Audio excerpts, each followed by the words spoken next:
Now, it's a great pleasure to me to introduce Katherine Skinner. Many of you know Katherine Skinner, and if you don't, she will tell you who she is. So I am now going to send her to the podium, and she will plug herself into position. I am plugged. Thank you so much, Anthony, and thank you to all of you for being here so bright and early in the morning. I'm going to move fast, so if you didn't get coffee, you are probably going to regret it in a couple of minutes, but you are going to be awake. So today what I'm going to be doing is I'm going to be challenging all of us in this room to think about the roles that we need to play, all of us, to move the needle in scholarly publishing. Nobody here is exempt. And I'll say that again, nobody here is exempt. Every single one of us has a role to play. Every single one of us is needed as we're moving into the next generation of scholarly communications. All of us. And in order to kind of illustrate action and the need for action, I'm going to start with my favorite tigress. This is Mohini. So this tigress and her story appeared first in The New Scientist back in 1984. It was a story told by David Challoner, who was a long-beloved representative of the Smithsonian Zoo. And so Mohini was a gift to President Eisenhower. She was the first white tigress to arrive in the United States. Beautiful, fantastic, totally exotic for the 1950s America. And she was placed in a 12 by 12 cage in the lions area, which is what you did with animals back then. So in that lion's den on concrete, she paced back and forth in her 12 by 12 pen for years. But the Smithsonian Zoo was one of the first zoos in the United States to really pursue natural habitats. And so in the early 1970s, they started to build Mohini, a new area to live in. Acres and acres of grass. And they were really, really excited to let their tiger out and see what she was going to do. So when they released Mohini, she was a little set in her ways. And so everybody's watching, there's great anticipation, and what does she do? She claims a 12 by 12 area and starts pacing it. And she wore out the grass underneath her feet. She paced back and forth, back and forth, back and forth for months. And the story illustrates what happens if we don't act, and if we don't recognize the kinds of opportunities that are in front of us. And in the academic publishing landscape, I think it's a story that we need to hear and we need to think about, because we've had an established way of doing our business that has worked really well for centuries. Maybe not quite so well in more recent years, but it's worked pretty well for centuries. And now we have got this opportunity to do so much more. And I'm not sure that we're there yet. So sociologists and naturalists would call Mohini's plight isomorphism, which is just a fancy word for habit. She was hindered from experiencing what she could have and taking advantage of what she could have because she was stuck in her habits. And we can see this all around us. So all of our partners on this journey, and you see kind of an illustration here of a lot of the ones that come to mind when we think about scholarly publishing, we've arguably been wearing pretty serious tracks in our own 12 by 12 confines. Most of publishing today is still adhering to rules that were established a generation ago. And I'm going to argue today that all of that is changing, whether we want it to or not, whether we participate or not actively, that we're in a critical moment now, and that this critical moment is every bit as dramatic as Mohini's shift from the concrete cage to the grassy acres. And we've all got a choice to make in this moment. And this is a critical moment. So what do I mean by critical moment? This starts to illustrate it. And I'll let this sink in for just a second. So what I want you to note in this image is all the loss, right? So there's the loss of the pipe, the loss of the glasses, the loss of the hat and the toupee, which is my personal favorite part, and then the loss of the oar, the loss of control. I mean, he has completely lost control, and so have the two very helpless women who are not doing a whole lot to assist the man. But I do want to take issue, and the name of this painting is A Critical Moment, and I do want to take issue with that name, because I'm not sure this is the critical moment. When I think about the critical moment, I think about that moment that preceded this. What happened that allowed this moment to take place? So the moment of opportunity is what I like to focus on when I'm thinking about critical moments, not the moment of loss. Hopefully we don't get the moment of loss because we take advantage of the moment of opportunity. And not every era gives us the opportunity to experience critical moments, especially not like this day and age. We really do, every generation thinks it's living in unique times. We really do live in pretty intensively changing times. And not every era brings that. So we're creatures of habit, by and large, as humans. And change at the field-wide or the system-wide level is usually restrained by the boundaries that are around a field. And so if you think about the way that gears kind of reinforce each other and encourage stasis, they don't like to let go. That's what the systems that we embed ourselves in, including the business systems like academic publishing, that's what they do. And for the most part, that's a good thing. We need predictability. That's why we function this way. But those things can get in the way when we're ready to change.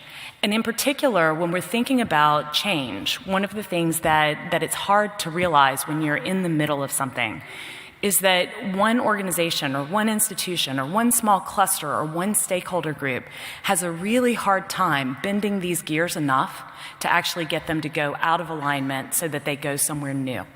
And so one of the things that I think we expect to happen and that we fund to happen and we try to invest in is innovation in small spaces.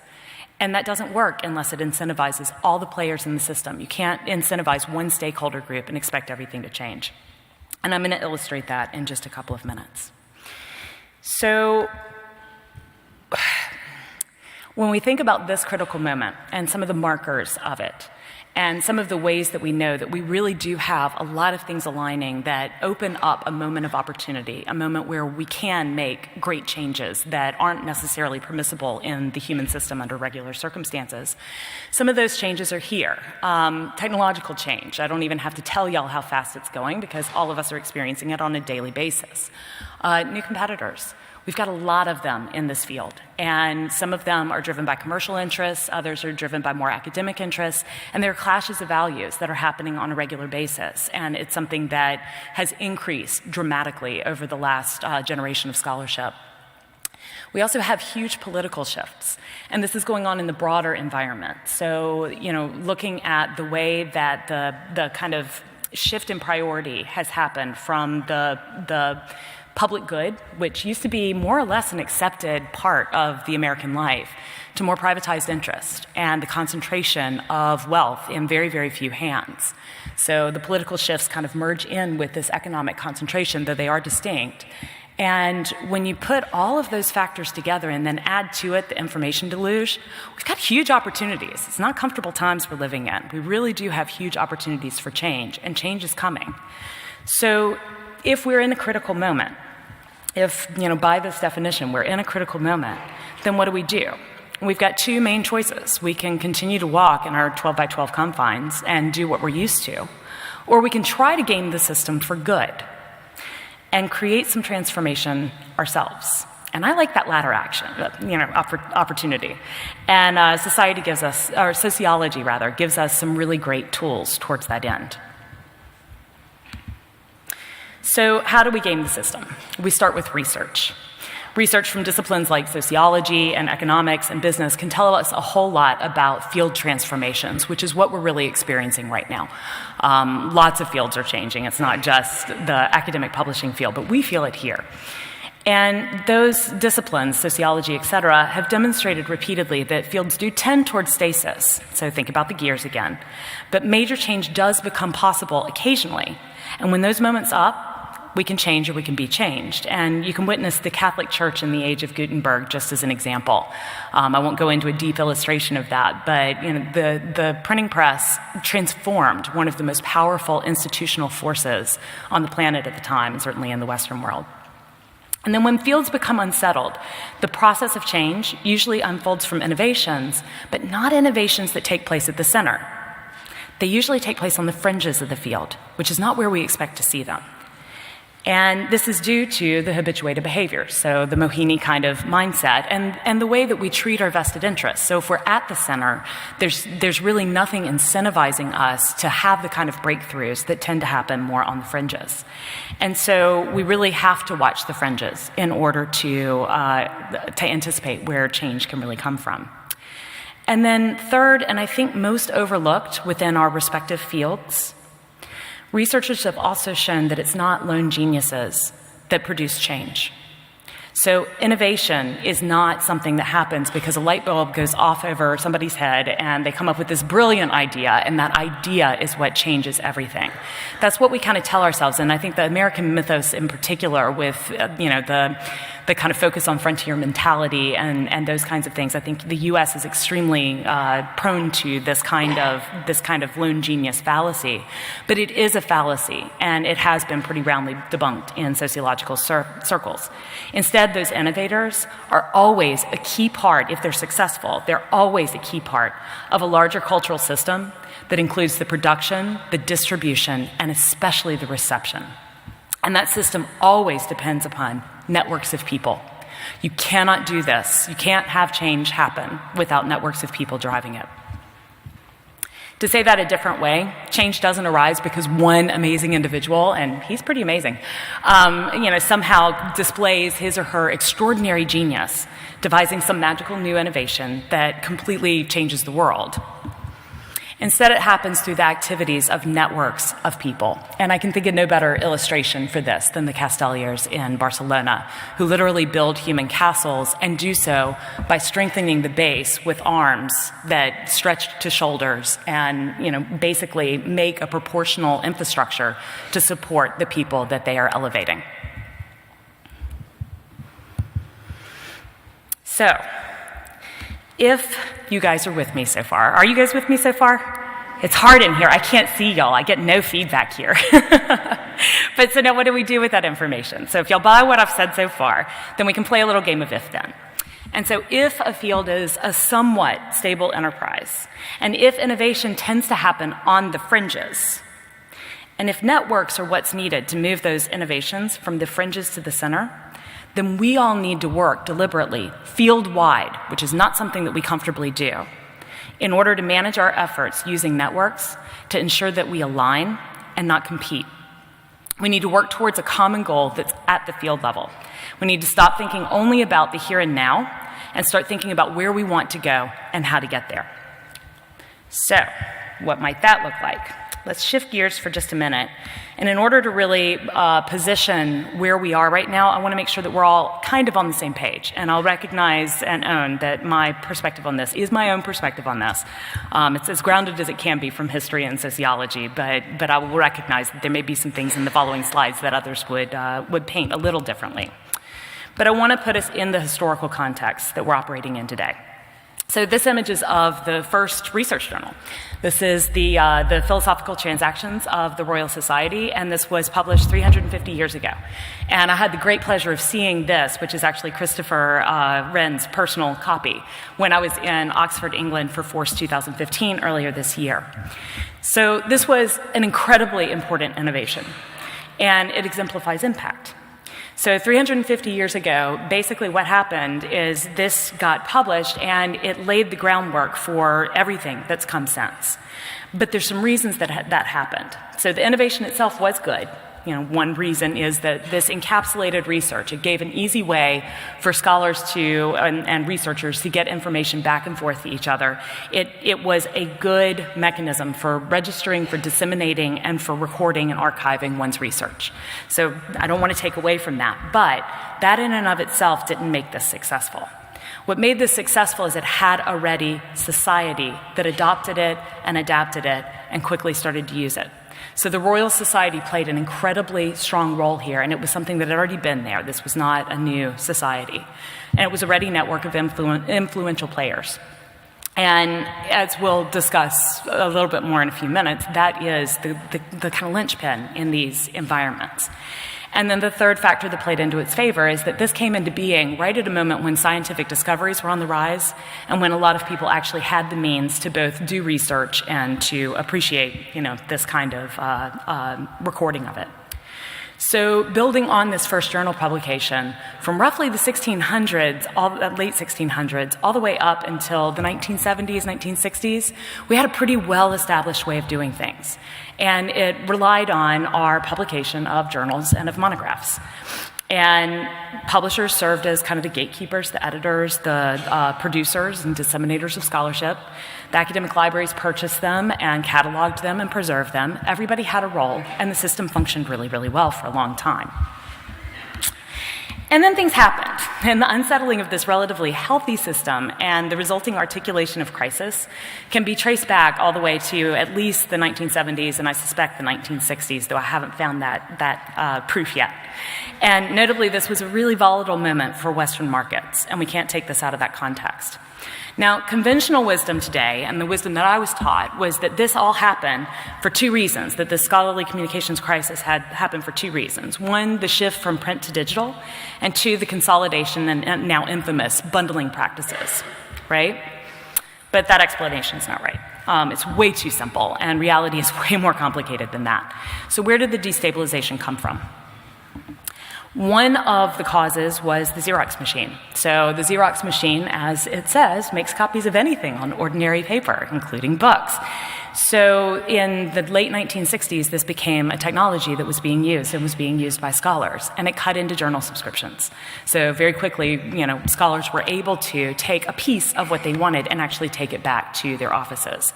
And this really changed some of the subscription behaviors of individual scholars. Now, that alone didn't do it.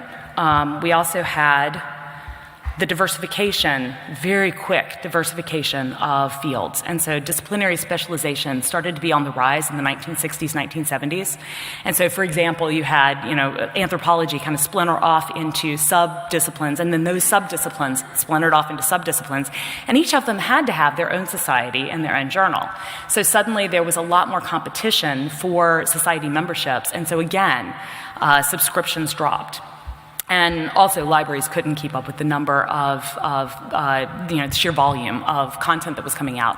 So that, too, led to a drop in subscriptions from the library side.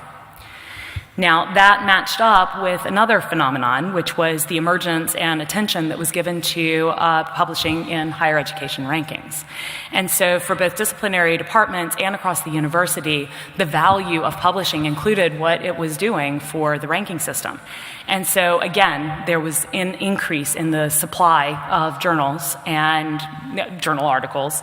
And so libraries' acquisitions budgets continued to suffer, and subscriptions continued to drop. And the net effect of all of this, and I'll give a shout out to Sarah Glassmore, who produced this graphic, and there's some more updated versions of this out there as well. But the drop in revenues from subscriptions weakened the societies. There was an open door for consolidation. And again, this was all taking place in Western markets where consolidation was already happening across other industries like music and you name the industry, it was consolidating. And so commercial publishers bought out a lot of the weakened societies, and you can see here how that played out in one particular area. But the commercial publishers were feeling the burn too. It's not like they were, these protected creatures that were hugely successful. Instead, they knew that they were in a subscription spiral, the same as everyone else. The libraries would drop subscriptions, or people started dropping subscriptions, and then the prices had to rise to accommodate that, and then they'd drop more subscriptions, and then, so the spiral went forward, and it spiraled really out of control, and it was hurting the commercial publishers as well as the non-commercial publishers. But the commercial publishers were the ones that decided that they had to do something, and they found an opportunity to move strategically towards an electronic future at the same time as they were addressing this problem. Now, it's really important to recognize that the innovation, which was the big deal, the bundled subscriptions, was really an accident coupled with serendipity. All right, this was not a deliberate, scripted takeover of, the scholarly journal space. It was a really, really good guess in the right direction that just happened to snowball. But why did it snowball? So it was a good innovation in some ways, but why did it snowball? It's because all of the players in the system embraced it. Not a single player, not a single sector stepped back from this and said, we're not going to play this way. And that's what enabled its success. So Academic Press was the one that initiated the idea over in the UK, and they spotted a source of funding and saw that basically JISC, the UK's Higher Education Funding Council, had a grant program that was available, and they pitched a project at it. And that project led to the funding of basically a multiple journal or multi-journal and multi-year license that provided all of UK's higher ed establishments with free use access to all of AP's titles. Seemed like a win for everybody, right? Academic Press had dependable revenue stream, which was nice, and the way to actually start exploring the digital without it being quite as much of an investment as it might have been. The UK's Higher Education Funding Council was really happy because they had a strong project that filled an established and notable gap. And libraries and researchers were happy because they had huge, vastly increased access to content, especially through some of the early consortial relationships. And so everybody, got something out of this. And it was a bold move in a critical moment, much like the critical moment that we're living through today, and it was well played, more by luck than by aim, and that's really, really important to recognize. The sense of crisis that permeated the scholarly communications landscape left the big deal largely underanalyzed, even by AP itself, which later admitted that they were going on gut and really had not analyzed thoroughly the model that became the new base model for academic publishing. There were a few people in the field, mostly librarians, who did point out from the beginning, and I do want to say that the big deal was a short-term win for individual institutions and potentially a long-term loss for the whole field. But because it appealed to so many local interests, most institutions bought in. We are really bad about doing this, folks. We think local, we do not think at the field level. And that gets us into a lot of trouble. And I think where we are today, we can tie directly to that. And where we go tomorrow, we need to be thinking about that so that we avoid hitting this same calamity. Because once they bought in, their campuses had huge access to content, and they didn't want to give that up. So they deal with the devil. And I don't think any of the players here are devils. And I also think that the biggest problem here is that the problems that the big deal sought to address weren't actually addressed by the big deal. It just postponed the inevitable. So the subscription crisis continued to go where it was going. The shrinking budgets of libraries, that hasn't changed. If anything, it's gotten dramatically worse. So library budgets have continued to decrease, journal prices have continued to increase, and now libraries have been trapped for long enough and have kind of occluded what was happening, not intentionally, but by design, because they were trying to protect their campuses. And what we have at this point is a weakened system, all right? So it's not just a troubled system, which is where we were in the 1970s. Now it's a really weakened system.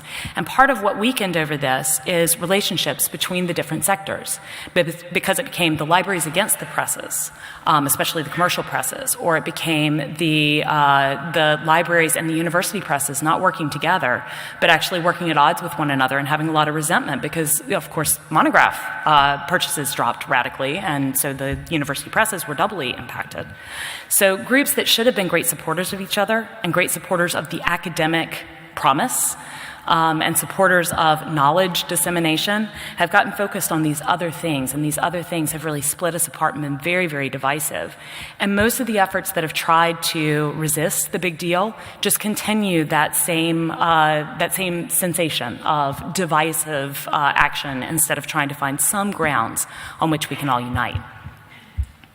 I was on the wrong slide. That was what I meant when I was saying the devils. I don't think anybody's a devil, but I do think this is a hilarious slide. So, and this is a systemic problem, and I do mean a systemic problem. Note that there are no new purchasers arising in this space. So the market share, the amount of money that's there to spend, has decreased at the same time as the content has dramatically increased, both in price and in amount. So scholarly communications is not the sole burden of libraries. It's not the sole burden of publishers. There are a lot of stakeholders and a lot of interests in the landscape, including the authors, who we often don't have in, for example, this room. But until this moment, the crisis really has been absorbed a lot by the libraries. And now the libraries can't absorb it anymore. And the range of approaches that have been attempted to resolve the crisis or to change it, again, most of those have actually inadvertently reinforced the main problem, which is that the different sectors aren't talking to each other and certainly aren't talking to each other straight. So I'm going to say that one of the things that's a problem right now is that we haven't found a way to incentivize a sufficient percentage of the stakeholder groups that have interest in the language. And in order for any entity to have an impact on the system that lasts, we've got to have the players from across the system actually unite around something, whether that's done purposefully or accidentally, it doesn't matter. But we've got to be in that crucial sociological phenomenon where a network really takes the innovation back into the system. This is not moving like it's supposed to. All right, y'all are missing some of the slides. I apologize for that. So how do we align? We're in a new critical moment, one where change is imminent, and we know change is coming, and we know that we've got a lot of factors aligning again, much as we did in the 1970s, and we've been talking around the big thing that's changing for decades, and more recently we've gotten closer and closer and closer to what the crux point is. And the word that resonates here is a big one, and it's one that means a lot of different things. Data. This is what's coming, and we know it, it's already here. But today I'm not wanting to talk about the typical data conversations that we've had over the last 5 years, how to publish it or how to cite it or how to preserve it. Those are all important things, but there's something much bigger looming. So what's important about data in academic publishing today is how it's starting to be collected and how it's being used in predictive analytics and the implications of what that could mean, not just for academic publishing, but for the whole academic system. How many people here remember Moneyball? So Moneyball, both the book and the movie, do a really great job of exemplifying what happened with the Oakland Athletics back in the late 90s, early 2000s with sabermetrics. So they were one of the first really popularized ideas of what data can do. And in essence, what they did at the Oakland Athletics, where they didn't have much money, is they constructed a new team, or constructed their team one year, not by the collective wisdom of the players and the coaches and the scouts and the front desk and all the people who usually got involved in that kind of baseball selection, but instead from analytical gauges of player performance. So what Oakland did was it demonstrated, as it started winning games, that the effective use of data could move a team from the bottom of the heap close to the top. And the value in this case was placed on things that lead to wins in baseball games. So on-base percentage and slugging percentage, which as it turned out, once they did the math, those things mattered a lot more than the things that were driving the decisions of most coaches and scouts and others, like batting average. And so, again, let me emphasize, the value here was placed on wins. So as we move from the field of dreams to the field of publishing, we need to ask the question, where will the value be placed? It's a really, really, really important question because digital technology is making it possible for publishers and libraries to gather data on the dissemination and use of digital scholarly publications in absolutely unprecedented detail and on an unprecedented scale. Data arising from the digital distribution of content provides us with all sorts of new opportunities. There are lots of good things here to understand what's going on in the scholarly communications ecosystem. But it also raises a huge range of questions, ethical questions, and ones that we haven't even really begun to grapple with. So the high cost of providing data and providing data-related services, those are reinforcing the inequities that are already there within the academic publishing landscape, so that those who have enough money to actually understand what's going on also have increased ability to act. And so those practical challenges associated with gathering and assessing and disseminating or interpreting usage data are really, really important to who is going to be able to play in the next generation. And even those libraries and publishers that do have sophisticated data management systems lack the crucial contextual data to basically mark their own performance by. So they may be able to analyze their own, but can they tell what's going on in the aggregate? If you're not able to measure your impact, then again, you've got some problems here. And then data about how published works are using is playing a growing role in the assessment of research performance. So for scholars, this is huge. And it's going to be informing how decisions about scarce resources are allocated. So what gets published and what we do with those publications. And it's going to be a determining factor in things like promotion and tenure. And so it's something that has those scholars who are paying attention, which is a tiny minority, but it has them very, very concerned right now. And we need to be listening to those concerns and amplifying them with concerns of our own. The increasing availability and value that's placed on data, usage data, creates important ethical challenges for organizations that are gathering this information. So in particular, where's the transparency around the data algorithms and about data accuracy? What are they measuring? We don't know right now for most of the things that are happening within the system, and we're sufficiently not asking, and we're sufficiently not controlling it, and that's a problem. And the we here is all of the different players in this system, not any one player. Even if data is accurate and we understand the algorithms that are used to analyze it, the data still raises really urgent questions. So how will PII be tied to a scholar? How will personally identifiable information be tied to a scholar? How will measures of the attention given to a scholar's work impact that research career, the trajectory? And how will, basically what will we value? So what is it that we're going to value what sells? Or is it going to be that we value what transforms? And what transforms doesn't tend to transform in the moment that you put it out there. We all know this. We're in academic publishing. We know that some of the most important texts that have been published were underappreciated in their own time. So as we're using usage data to shape the new forms of scholarly inquiry, we've got to recognize that's actually what we're doing. So it's not just that usage data is going to help us to somehow better market, better understand, better anticipate. It's that it fundamentally could change what we are publishing in ways that could privilege the commercial interest over the actual intellectual interest. And I think this is already happening. And I think it's terrible, and I think it's dangerous. I have to share this because it's just too hysterical. The evolution of predictive analytics slide piece that I used came from a place called smears. You cannot make this stuff up. Just can't make it up.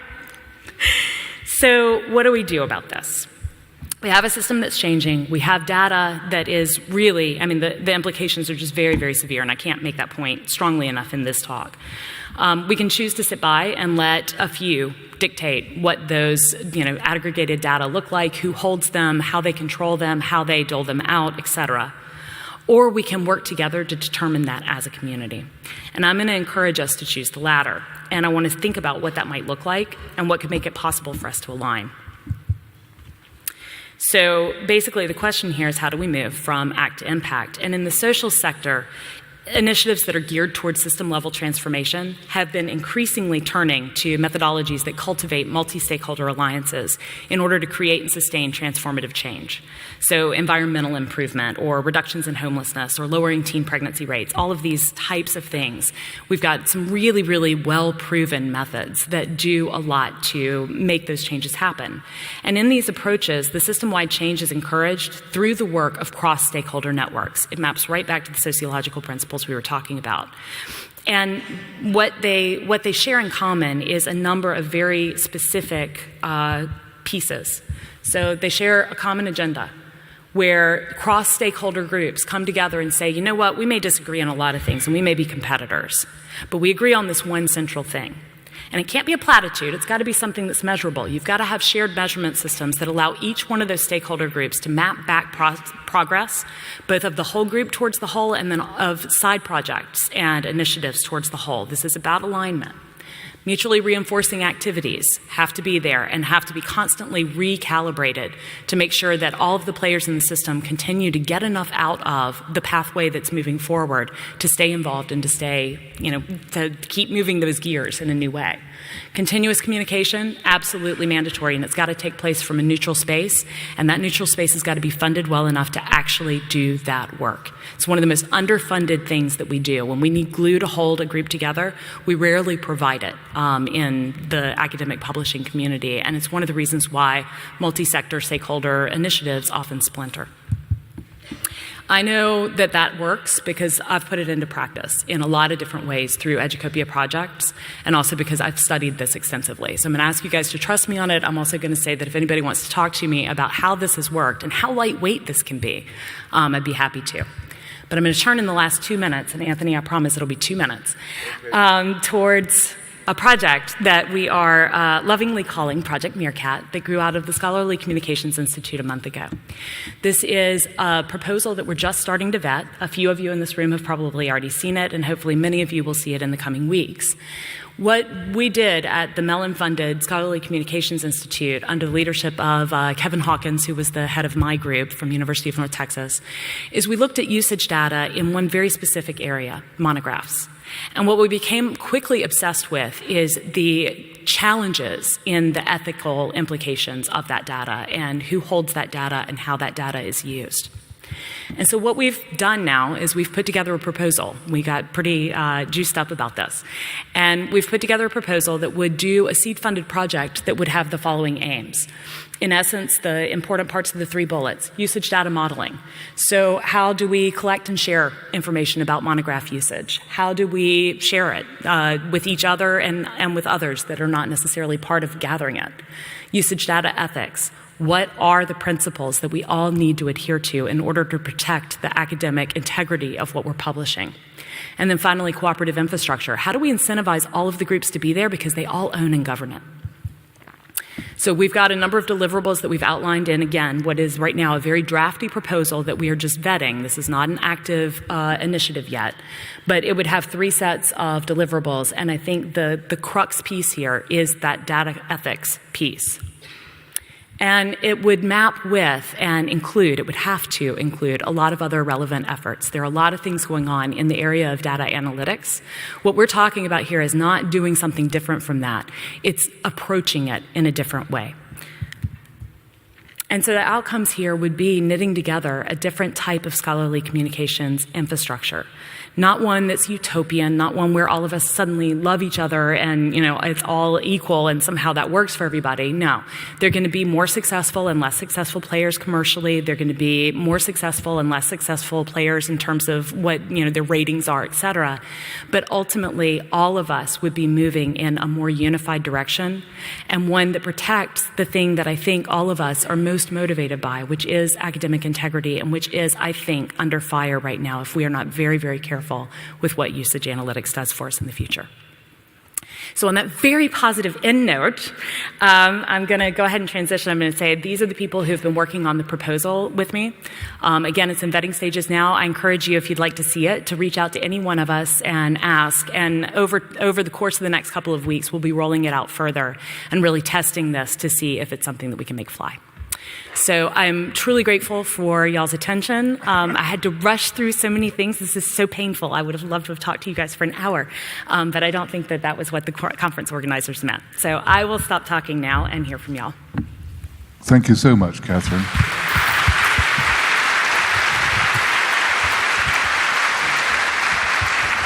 Now, we've got 5 minutes for questions, so could anybody come up fairly quickly? Ideally, wave to me if you're up there, because I can't see you easily, but to come down preferably. I will ask a quick question. Yes. I have seen the Meerkat stuff. I didn't know you were going to talk about it. I noticed the selection of people who are running it are very much one-sided. There are no commercial publishers, for example, and I know Cameron very well. Right. Okay? Why? Because we're starting where we were. So that group is the group that was at the Scholarly Communications Institute. So it has started with a very small working group. That's not where it's going to stay. So one of the things that you will have noticed, hopefully, is that in that list, there were 2 bulleted more. We need more advisors. We know that there are a number of representative groups that are going to have to be there, even just in that first stage of coordinating, and that's all that group does. That group is just the coordinating group that starts the seed-funded project. All of the governance of this actually comes from those who buy into it. So the idea here, and this is one that we've used to great effect. So it's sort of member organization. Yeah, it would be a seed-funded project. So it's not really a member organization. It might turn into one if that's what the governance decides it needs. Okay. But ultimately what we wanted is a cooperative environment where vested interests are placed not by high dollar amounts, but by low dollar amounts amounts placed in by lots of different players, and then when you place that in, you become the leadership. That coordinating group actually has no leadership voice after the project starts. Katina has a question. I wanted to just tell you, Anthony, that Matt Branton is going around with a mic. If somebody doesn't want to come to a mic, he'll be glad. I've asked them to wave. I can't see them at the moment. So is anybody up there with a mic who would like to ask a question? No, at the moment. I do have a question. Yes. You didn't talk at all about fundraising and getting money. I mean, our budgets are going down, but there is more fundraising.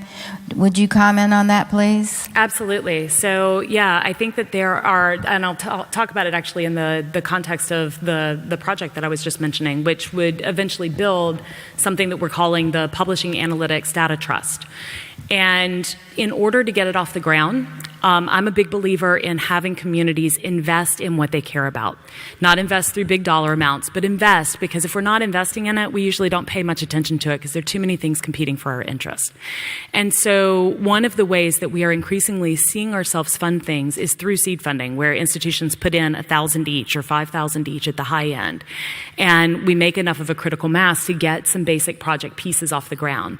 That's what we're talking about doing in the first stage.